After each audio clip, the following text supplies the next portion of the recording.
So hi everybody, welcome to our Governance Made Easy webinar today titled Creating a Strategic Board Culture. Today we are having a discussion with our international guests, Miranda Fleury, President of Hawkeye Strategy, their Senior Consultant, Michael Leonard, and of course Simon Telford of Appoint Better Boards in Wanaka, New Zealand.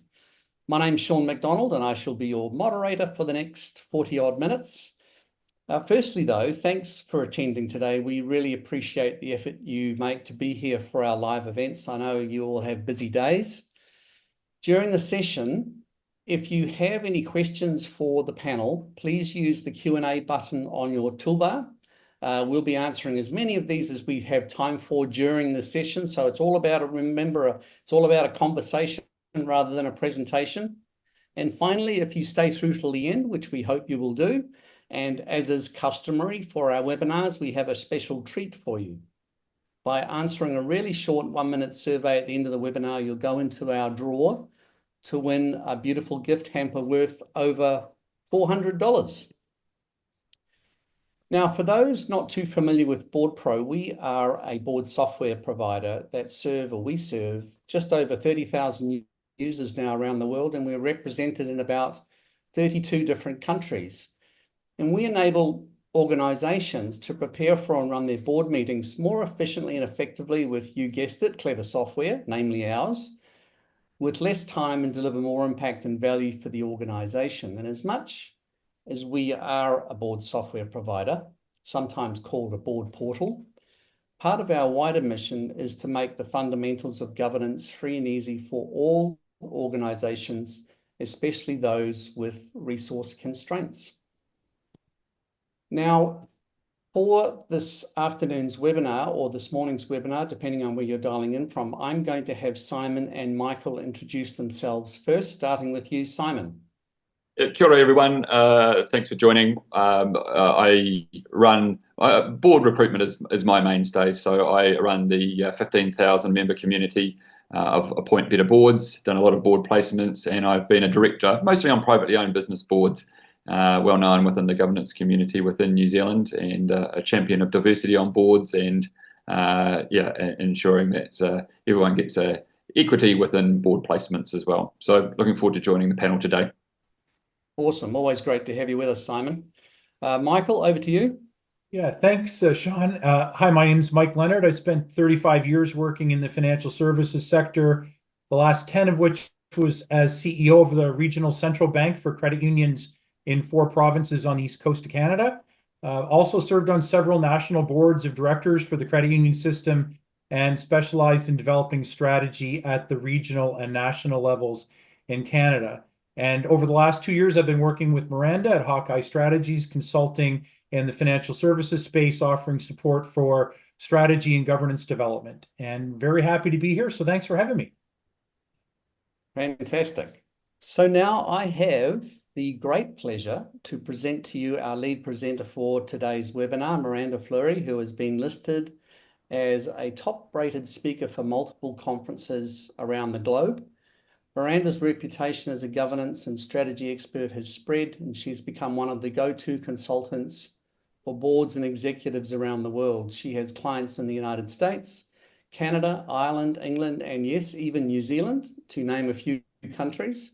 Miranda's been on a board director on one of the largest, most complicated co-op boards in North America, which means she not only consults on governance, but she practices what she preaches at the boardroom table.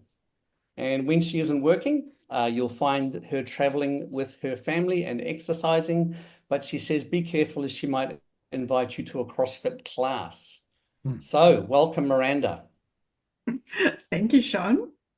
I shall hand over to you. I'll stop sharing my screen if you want to take over. You bet. Okay, wonderful. Super happy to be here. Thank you for having me. I'm just going to move all of your pictures over to here. Awesome. Okay, so Sean gave me what I like to call the impossible task of taking what I could talk about probably for a couple days and condensing it into a really, really short window of time. So I'm going to jump right to it and start talking about why are you even here today talking about fostering strategic board culture? And so I think all of us as directors in the room know that the board has a responsibility for strategy. And you know that developing winning strategies are incredibly difficult. But it's actually not enough to just build winning strategies. Your strategies actually have to be aligned with the corporate culture if you want to be successful. And so when you think about your culture, I don't actually want you to think about whether you have a bad culture or a good culture. I want you to think about whether your culture is actually aligned with your strategy. And so oftentimes people think that this is kind of a softer topic. There are several articles that indicate otherwise, including an article from the Harvard Law School, which actually indicates that approximately 52% of the company's market value is tied to talent and culture, and can be even upwards of 90% through the research that they did. And there are several articles like that. And so when an organization's strategy actually shifts, so too should your culture. And it is the board's responsibility to be able to oversee and ensure that culture is having the right resources attributed to it. And so you might want to ask your directors, your fellow directors, and your management team a couple different questions at your next strategic planning session, which could be, how does our current culture need to change to enable the strategic shift that we've just made? And what metrics will demonstrate that to us, that the shift has actually been successful? So those are just a couple tidbits that you can take away on that one. I would also say that culture, as a why here, culture has the power to overcome a bad strategic choice. So the reality is you're setting strategy, which is perspective, it's forward-looking, it's probably in approximately a 3-year window. Hopefully you're directionally correct, but you're not going to be entirely accurate, which means mistakes are going to be made. And as you start to foster a strategic culture throughout the organization, you will actually see the ability of your team to be able to speak up early, and actually have leaders respond as a result when you have a strategic culture that's built. The next part of the why here is actually creating what I like to call this tension tolerance. And so when you start to practice really deep discussion at the board table with frequent debate, you start to create this tension tolerance. And you need tension tolerance in order to get through some of the most challenging times that you have as a director. So think about, for those of you who've sat on a board long enough or have sat on multiple boards, you will know that some of your more challenging conversations come from whether you have business line closures, to closing physical locations, to hiring a CEO, to making decisions on multi-billion-dollar projects. And I know I have made decisions around all of those before as a director myself. And those create this tension. And the reality is, when you have that tension, you're going to have very opposing views between directors. And when you have a strategic culture around the table, you start to view that as a strength, those opposing views, as opposed to looking at people who are detractors or derailers, and you sit back and you roll your eyes and you say, here we go again. They're always speaking up against what we're talking about. And so what I would also say when you're talking about attention tolerance is it's really helpful from both a board and a management point of view in terms of that dynamic, because then your management team actually expects you to ask specific questions as well to get after their, understanding and thought process around their recommendations. The last piece that I have here on your slide is boards have 2 key roles associated with culture. So an oversight of culture risk, which typically shows up through board accountability and the enterprise risk management framework, but also setting the tone from the top. So the dynamics that you have around your board table to the decisions that you make, send a message to management as well as other key stakeholders about what's important and what type of culture that you want to have. And it's absolutely critical as boards that you're assessing against that cultural lens that you're trying to create. And if you disagree with this statement, the Institute of Corporate Directors actually has a beautiful article on this that talks about not underestimating the value of cultural oversight and how incredibly important it is. And they actually reference some of the famous businesses that I'm sure all of us know on the call here, from Wells Fargo to the Volkswagen emissions fiasco to Boeing 737 MAX 8 disasters. And they link how cultural implications can result in specific, business outcomes. So that is your why. Yeah, Miranda, that's really you've really set the scene really well there, and I encourage people who've got questions to ask in the Q&A. And you are talking about billion-dollar companies, but I think these principles apply whether you're running a small not-for-profit or you're running a privately owned business or an indigenous organisation. One question I've got for you, Miranda, when Drucker said strategy, culture eats strategy for lunch, do you subscribe to everything that Drucker says around that, or was that just slightly simplistic? Or what do you think of Drucker's quite well-known sort of phrase, culture eats strategy for lunch? I think it's a really great phase, and what I would say to that is so yes, if you, like I said, if you have an absolutely beautiful strategy and you have a culture that fights against it, you will not be successful. But I think at the end of the day, you also need to have a successful strategy and a successful culture. So I think like you need to be able to have both. But the reality is you can't just have a successful strategy. So I can subscribe to that notion. And Mike, I don't know what your thoughts are on that one too. Yeah, I was just going to add, I think, having organizations talk about culture is becoming more and more commonplace, but usually that culture is focused at the organizational level. And so ask yourself how many times, if you sit on multiple boards, if you've sat on multiple boards, how many times have you had the opportunity to talk about the culture at the board table and actually try to define it? Talk about what kind of behaviors do we want? What kind of discussions do we want to have? How open do we want to be for challenging each other and what respectful challenge looks like? And if once you start having those conversations, that opens the door, I think, to everything Miranda's going to talk about over the next few minutes. Okay, we'll keep going. Thanks for that question, Simon. Okay, so now that I've told you your why don't we talk about the what? So what exactly is board culture? And when you think about culture in general, it's typically, you've heard the line, it's comprised of common behaviors and norms and expectations associated with individual actions that each person has. And at a board table, you can actually think about this from the individual behaviors that a director has versus the group of the board directors itself and the board dynamic. So the best way to explain this relationship between these two is think about a brand new director that has just sat on your board. They come in, they don't know that necessarily the board norms and behaviors that exist. If they start asking a bunch of questions and you have a board dynamic that typically doesn't ask a lot of questions, they have the ability to actually influence the entire board to start asking more questions, which can go one way, or the board as a whole might actually shut them down from asking questions and change their individual behavior as well. And so there's an interrelatedness between the two, between the individual behavior and the board dynamics, and they have quite a relationship between one another.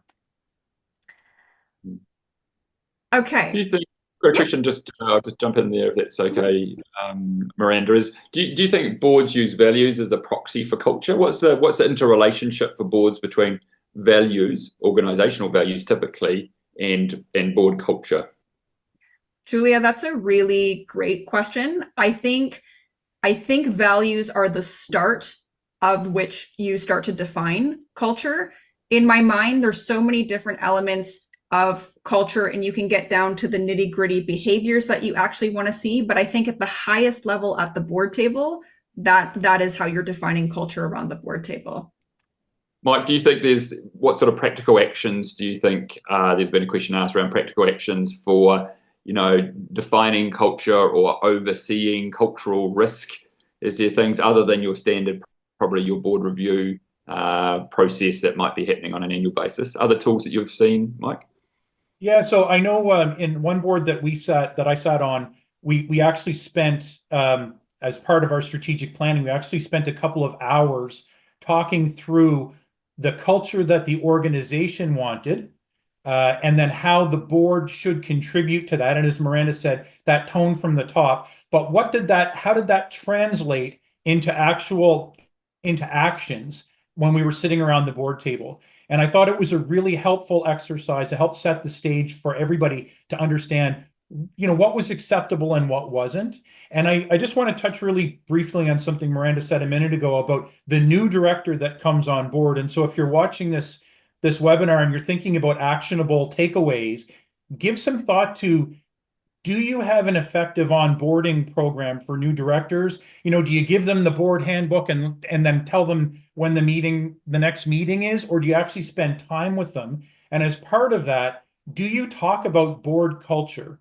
And I think, starting that from the very first meeting with the new director helps them assimilate in, helps them feel more comfortable, and helps, lead to a better outcome. Nice. Okay. So we just talked about board culture in general, but I've actually been talking about how do you foster strategic board culture. So I want to make a bit of a differentiation here, is that a strategic board culture is actually focused on connecting engaged individual directors towards that collective purpose. So the purpose of the role of the board, but also the purpose of your organization itself. And it contains robust processes for decision-making, a focus on the future, and board dynamics of genuine trust and resilience. And we're actually going to touch on a number of these points coming up. So what I want to start off with is these are some of the key elements that feed into strategic culture. So we're going to talk about individual competencies, systems and processes, and board dynamics. And with a very short window of time that I have here with you today, I'm actually going to only cover just a few different examples underneath each one. And these examples should be something that hopefully you don't talk about necessarily on a regular basis. They're just meant to make you think a little bit differently about some of the common topics that we see in governance. So if I jump to individual competencies, just thinking about who's making up, who is actually what's the makeup of your board? What are their individual skills and capabilities? What do they actually know about the organization and the industry? What I want to do on the next slide here is I want to actually give you 3 different examples. I could have gone to probably 50 different examples in terms of how you increase individual competency. But let's look at these 3. I think all of us on the call can sit here and acknowledge that a skills matrix is important. But I'm here to tell you, you should probably look at your skills matrix a little bit differently than what you're currently doing. I think we all know that you need competent directors and who have skills and experience that's actually commensurate with the organization's strategy and that level of complexity so that you can ask the appropriate questions and effectively oversee and govern the organization. So let's just start. Think about, as your strategy starts to shift, what are some of those new skills that you require at the board table? So are you stopping at the end of your strategic planning session after you've made a pivot and saying, okay, we've got a new direction. Do we actually have the right skills at the table? How do we need to update our skills matrix? How does that feed into the different systems around nominations and recruiting directors and so on and so forth? And then that actually feeds into thinking about the specific skills on your skills matrix as well, and thinking about what are some of those non-traditional skills that you might be needing around your boardroom table. So I look at a bunch of board skills matrix when I'm helping out with board evaluations and assessments, and I see the very common ones, from financial acumen to risk oversight to strategic planning to your very typical technical ones. But you might want to think about other non-traditional skills. And these could be things like having a global lens. So maybe your strategy is actually shifting and you're trying to go international. Or a cross-cultural competence could be an example. Think about your customers, your clients, your members, your patients, whomever it is that you're serving. If you're serving across a diverse group of people, you probably want to have a diverse group of people around the board, but also people who have that cross-cultural competence. Even to change management, especially as organizations are undergoing significant change, and even a director's learning agility. These are ideas that you can actually put onto a director skills matrix that augment some of those technical skills that we see. And a last example here for you as well is we know that directors are under increased scrutiny. So their ability to have effective oversight, acumen, and even their liability is under scrutiny. And so it's really, really important that we add more rigor to evaluating director competencies. And there are different ways in which you can do that. I often walk in and I see boards that are using a self-assessment. They're typically using a scale of 1 to 5 and saying, where do I rate myself on risk oversight? And I rate myself a 4 and I call it a day. But you can actually be moving your boards towards measuring skills and assessments in a much more rigorous approach. So you could take your self-assessment, and instead of just circling 4, you can actually say, I'm circling for, and then have a statement as evidenced by, and you can demonstrate your work experience, your board experience, the education that you've taken in order to actually justify the self-assessment rating that you have. Another way to look at this is you could define your competencies using what I call the BARD model, where you've got competencies that are described in escalating strength. So if you take risk oversight, then you could actually say, at a basic level, this is what a director would possess. At a good level, a director would possess the following: strong level and expert level, and you describe it in more detail so that it's easier identified for a director to select which one is appropriate. And then lastly, on this one is I've actually built director knowledge questionnaires for boards before, where they have to actually write long answer questions that identify and get at specific competencies that they have to demonstrate through an exam. And how that's administered and what that looks like is very delicate, but it also really gets at the competencies for individual directors.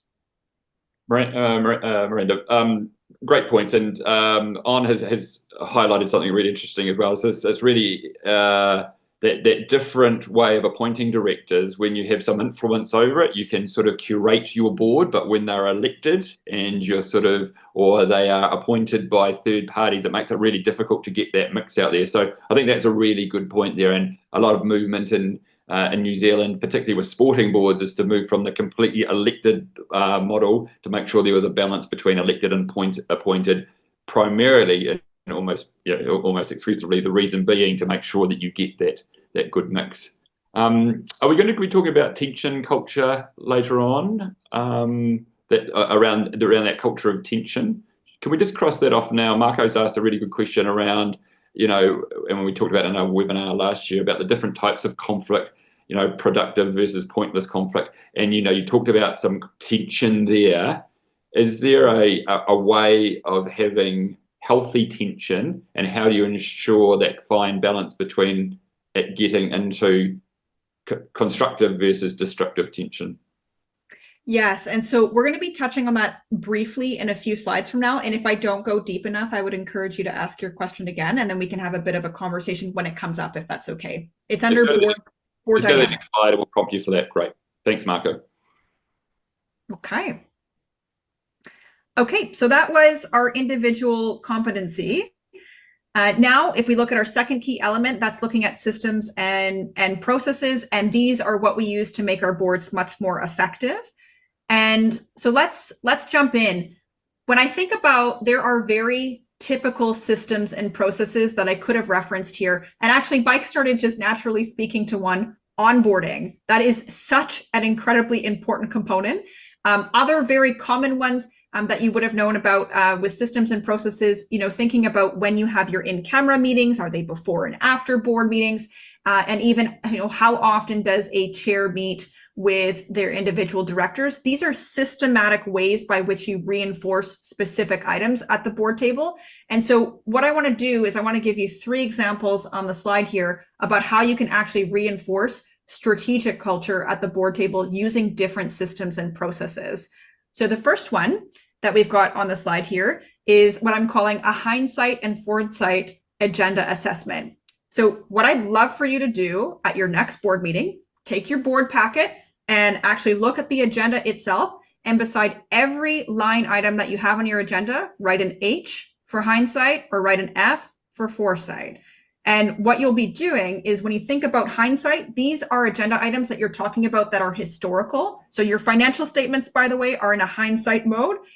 And then you can write an F for foresight if you're actually thinking about it from a futuristic point of view. And the act of doing that will tell you where the majority of your time is being spent and give you a really nice visual and an opportunity for additional discussion around how do I actually push the board to be able to go into a more foresight perspective and focusing on strategy. And oftentimes our regulators pull us into the hindsight piece, and it's actually so much easier to be in the tangible hindsight piece than it is into the more abstract strategy piece. So really interesting exercise to do. The next thought that I have here for you in terms of systems and processes is to first off define what an operational question looks like. And I will sit here and tell you, if the answer to your question takes me 3 seconds or less, it's operational by nature. And so that is one way that you can define an operational question. There are several ways in which you can do it, but I would encourage your boards to define what is an operational question, which we know is inherently going to come up at every board meeting. And then how does the board actually delicately get yourselves out of an operational discussion while being able to balance the fact that you're not trying to stifle somebody from asking questions and balancing that dynamic that exists. And the last piece that I have here for you as an example of a system or a process is what I call real-time assessment questions. And so at the end of every board meeting or at the end of every committee meeting, you can actually do a really quick evaluation and do a bit of a roundtable with everybody present.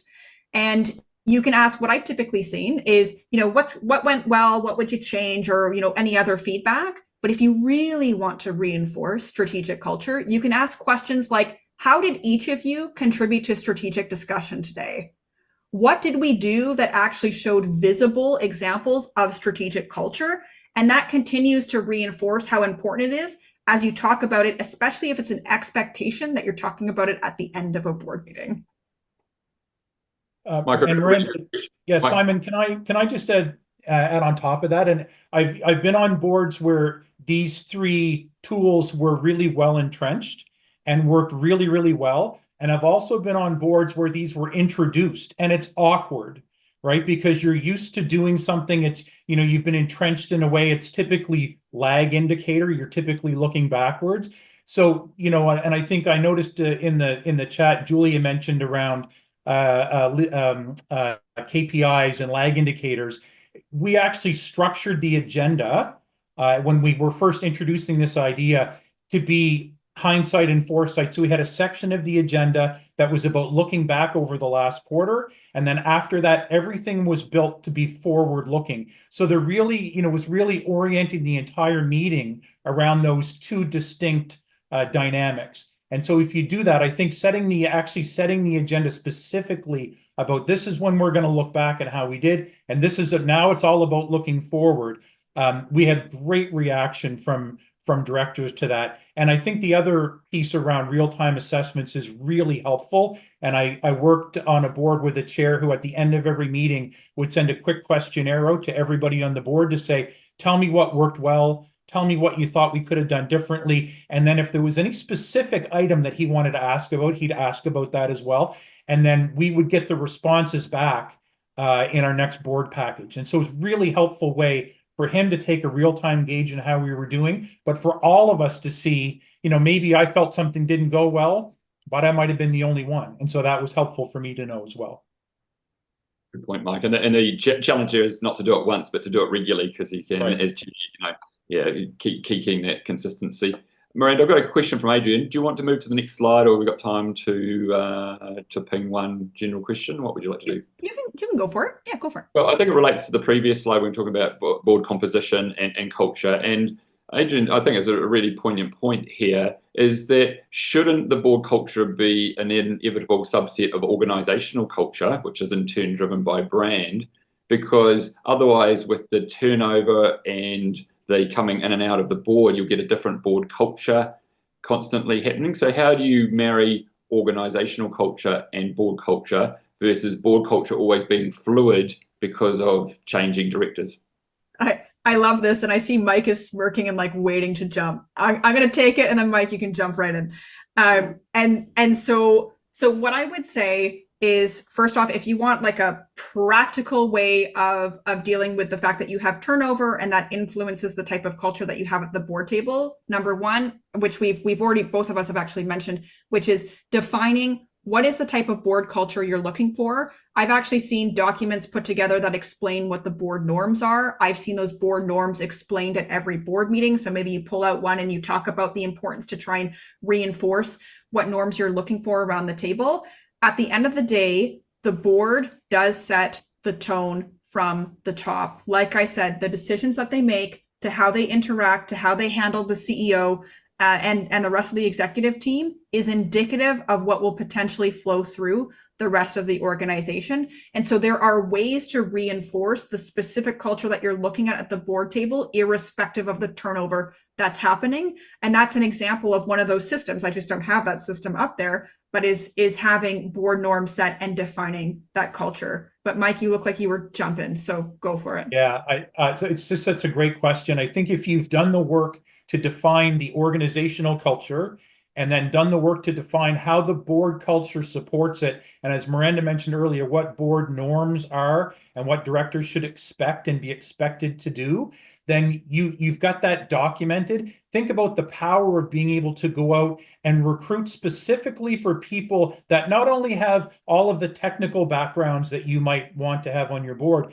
but also have that behavioral skill set that's going to integrate well. And then being able to do background checks on potential new directors and talk and say, when they were on your board, did they behave this way? How did they react to being challenged? And were they open to, moving quickly and changing quickly in the dynamic? I think that's a really powerful way to make sure you get the right people on the board at the right time. Let's kick on, Miranda, and then I've got some really interesting questions about what happens if your chair is the problem with board culture. So we'll come on to that after the next section. I saw that. So Simon, yes, I'll keep going, but if you want me to just pause and we can just literally address the questions, I can do that too. So you just let me know, okay? Let's kick on, and we'll do this chair question because I'm formulating an answer as well while you present. I love it. Okay, so our last key element is looking at board dynamics and understanding how the way in which people interact actually influences strategic culture. And what I want to get across here is that every board is a group of people. That's a fair statement, but not every board is a team. And so if you actually increase your focus on board dynamics, you can build a team. And the best boards are teams that actually know how to leverage one another's strengths. So what I want to do is I want to speak to some behaviors of boards in general and individual directors and what that looks like and how that hinders strategic culture and how that actually builds strategic culture. So I'm going to give you a few different examples, starting with what hinders strategic culture.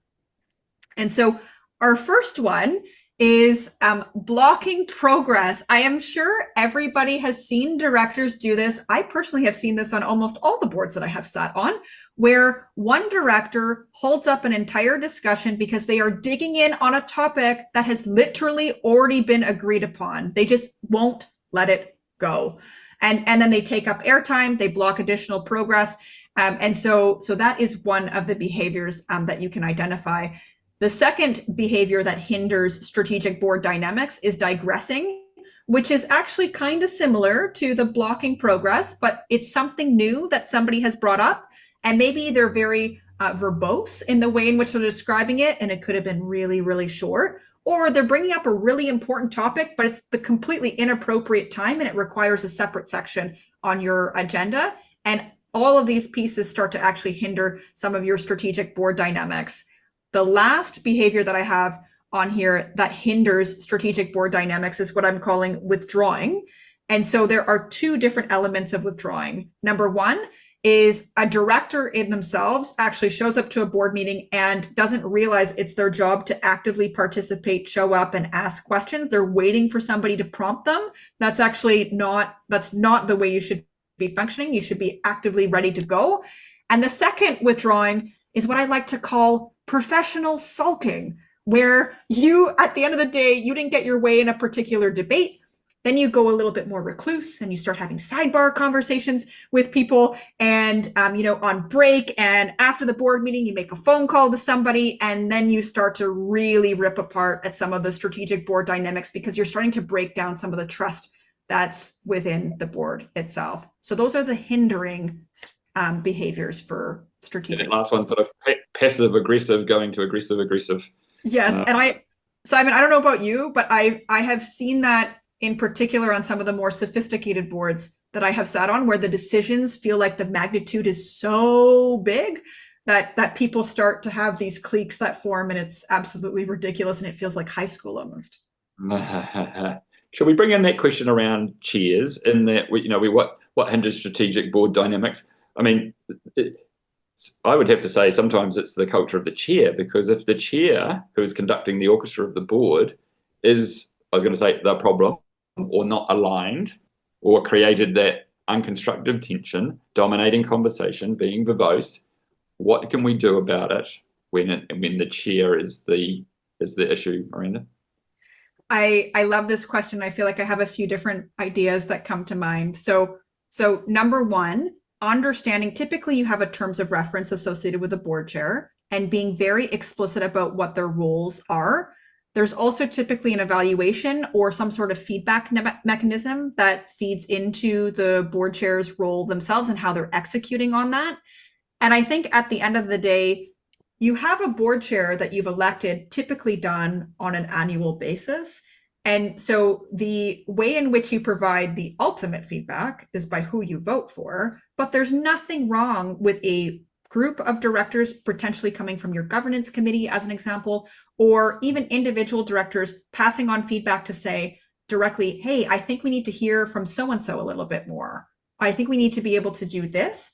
And so I think that there are structures in place that allow you to have some checks and balances, and the ultimate check and balance is just simply not voting them back in. But there's nothing, just because of their chair doesn't mean that you can't provide them with feedback. Call it coaching up, as you see in an organization itself. And we don't have in New Zealand and Australia that concept of the lead director, but I think there is that role there. So there is, mostly there's a senior director around the table that isn't the chair. And I think they have to have that responsibility if there's felt to be a power imbalance, or there is, there is other sorts of imbalances there. Then I think it's that role of that senior director to be able to have those offline conversations with the chair and bring them along as well. It's, you can't abrogate yourself from there. Should we go on to that next slide and then bring Mike in for a couple of other questions that have come through on the Q&A, Miranda? We'd love to. So I'm just going to quickly flash up on the slide. Remember, we're talking about board dynamics. That's the last key element. We just talked about behaviors that hinder board dynamics. And now I want to jump to what builds strategic board dynamics. And so if you recall what I said a few minutes ago, I said, if we know that the best boards are a team and they know how to leverage each other's strengths, then how do you actually turn a team? How do you turn a group into a team itself?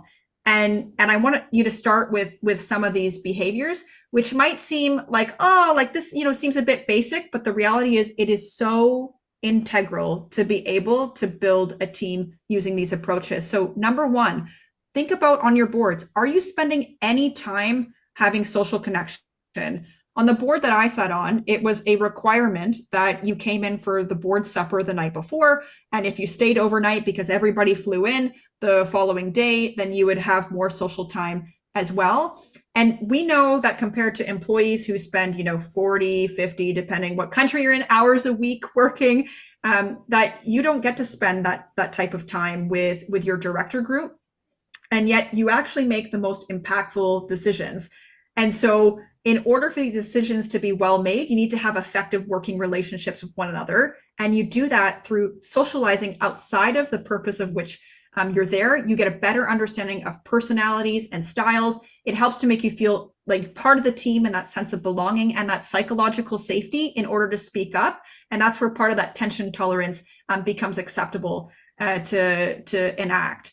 And so when you're making these social connections, by the way, I would encourage you to fight the urge to go and socialize with people that are like you and to actually find people that are unlike you, to challenge the way in which you're thinking and to get to know them on a different level. And that actually feeds into the second recommendation, the second behavior that I've got here, which is humanizing the people that are sitting at the board table. We often have what I like to call is these fancy director facades that sit at the table, but underneath the facade is an actual human being. And the way in which you can get and trying to better understand, instead of having, the small talk that quite frankly, everybody doesn't like, is to actually have questions that help you go a little bit deeper. So examples of some questions could be, what would your younger self say about you today? Or tell us about a time where you said to yourself, wow, how did I get here? And you start to better understand the people that are sitting at the table. And the last behavior that I've got here on the screen is actually balancing airtime, which helps to cure some of the behaviors that we just talked about with hindering. And we know that in, whether it's the lead director or the chair or whomever has a special role in that. But the reality is every single director has a role in balancing airtime. You can say, I have a question, but I'd actually like to hear from Bob first before I ask my question, because I haven't heard from him yet. There is nothing wrong with you helping to balance that airtime. So those are the 3 behaviors that will help to build strategic board dynamics. Mike, before I answer one of the questions I've got here, anything you'd like to add to the positive side of building? Yeah, I think Miranda just hit on the point I was going to make, which is that I think there's a unique role. Everybody has a role to play, but I think there's a unique role here for the chair to really set that tone from the top and show leadership. And, you know, if people aren't making it to the social portion of the board session, to take them aside and say, it's important that you show up. And especially in terms of balancing airtime, nobody has a role like the chair in ensuring that everybody has a chance to speak and actually encouraging people who aren't participating to share their views. So I think there's a real opportunity for the chair to show some great leadership in building that dynamic. And then the last thing I'll say is the chair has an opportunity to lead a conversation about what board dynamics look like. Right? So think about what Miranda's just talked about on the screen here. The chair has an opportunity to show the leadership and lead the group through what do we want the dynamic around this board table to look like? And then from there on to try to lead that by demonstrating it themselves and then also calling out when somebody either doesn't exhibit that or does. And I think it's really powerful reinforcement for the chair to say, hey, so-and-so, this director just brought up this issue that created tension around the board table. That's what we agreed we would do. And I just want to thank them for bringing that, showing that leadership around the board table. That makes it okay for others to do it as well. Nice. We're going to have time for one more question I was going to answer now, and then Miranda, we're heading towards the quarter to the hour, so we'll be looking to wrap up. But it was an anonymous question or a comment. And yes, you are in a fortunate position that you've just established a charity yourself and you're forming that board. And drawing on our experience, how would you help set culture as the board emerges? Well, I think you've already hired the chair. So you've already put a key pillar in as to what your board dynamic would look like. And what I'd suggest is maybe to take stock rather than saying, like, I need 5 on the board, I'm going to quickly get 5 together. Take stock after 3, bring that group together, get them to know each other. As Mark has pointed out, one of the questions, you could use the board charter, the formulation of a board charter as a process to talk through things like conflict and expectation and attendance. You know, that could be a nice soft way of eliciting a conversation and getting the understanding what the dynamic is, and then coming out with actually a document that is relatively helpful. So there's some guidance. You've chosen the chair, use the board charter as a way of doing that, and leave some space in your board composition for once you've had that, saying, actually, we are all thinking in a similar way. Let's make sure that 4th and 5th board member comes on, exhibits different approaches, different styles, more of a challenger, more of a listener, more of a consensus builder, whatever we need there. Miranda, over to you as we head to the close. Excellent. So I think we have covered a ton of information in what feels to be a very, very short time. And we've talked about how important it is for boards to understand that strategy and culture are interrelated. They are inextricably linked. You cannot decouple them. That boards play a role in overseeing cultural risk and also setting the tone from the top. And we talked about these different elements that feed into strategic culture, from individual competencies to systems and processes and to board dynamics themselves. And then I've given you examples, which you actually have up on the slide here. I just pulled some of the top examples in my mind for you. But what I will say is that all of this is incredibly important because strategic board culture really sets that tone from the top, which helps an organization to remain resilient in the face of uncertainty. So thank you so much, Simon. Fantastic. Sean, over to you. I think we've had a really engaging session. Fantastic. No, it's been a fantastic session. Thanks, Miranda. Thanks, Mike. And thanks to you, Simon. So look, feel free to connect to any of our presenters today on LinkedIn. We'll be sharing that information again on the send out tomorrow, which will also include a copy of the slide deck from today and a recording of the webinar. If you want to just flick to the next slide, Miranda, we have some fantastic webinars scheduled for this quarter. There's no time to read them and take a look at them here, but if you just go to our website on our webinar page, you'll find them all listed there. We'd welcome you to attend those. So Thank you, everybody, for attending today. Really appreciate it. Michael, Miranda, Simon, thanks again. We look forward, everybody, to seeing you again on our next webinar. Take care.